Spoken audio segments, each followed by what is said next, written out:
One of the things that we have seen over and over from the president, from his team, Stephen Miller saying it's like Baghdad in Ethiopia. They seem to hold their harshest criticism sometimes for cities that are majority black and brown. Do you see that, and what do you think that means? I think that I have been dealing kind of with this issue for a number of years. It's kind of easy fodder on the campaign trail. An MSNBC anchor trying to bait the D.C. mayor into saying fighting crime is racist.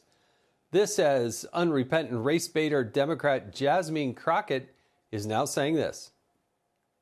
I want to be clear, this is racial gerrymandering specifically in the state of Texas. Honestly, when Trump came in the first time, they started to lift the hoods. Once Trump got in a second time, they decided the hoods were off. It is unfortunate that that is where we are, and it is one reason that it is so difficult for minorities to even try to listen to Republicans, because they consistently coddle people like neo-Nazis.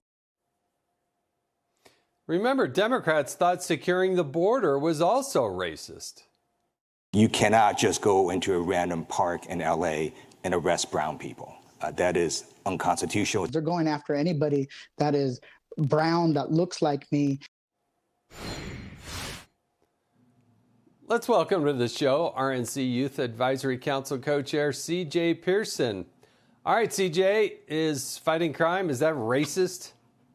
You know, it's not racist at all, Congressman. I got to tell you, just when you think the KKK has, the Democrats have found a way to shake their KKK roots, they remind you of it. And here is an example, right? Us equating blackness with criminality. No, fighting crime is not being anti-black. It's being anti-criminal. And this is a president who has time and again delivered for the black community, whether it was through delivering criminal justice reform, reassessing the reclassification of marijuana, creating black jobs, investing in things like, urban environments. This is a president who has delivered for the black community time and again. We've seen it, and the black community trusts him. The 2024 election proved just that.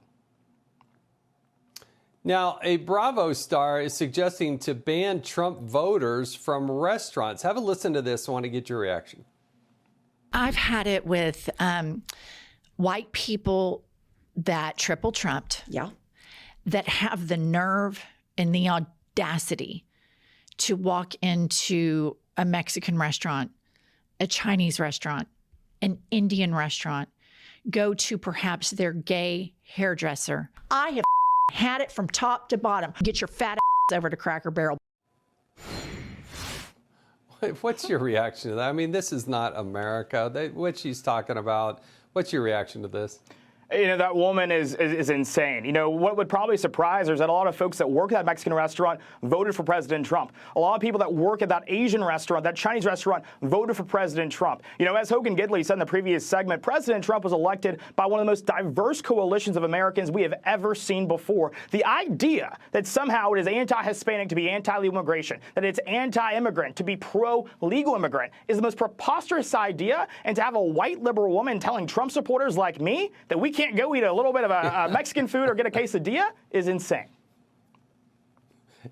Point well taken, CJ. CJ Pearson, thanks so much for joining us.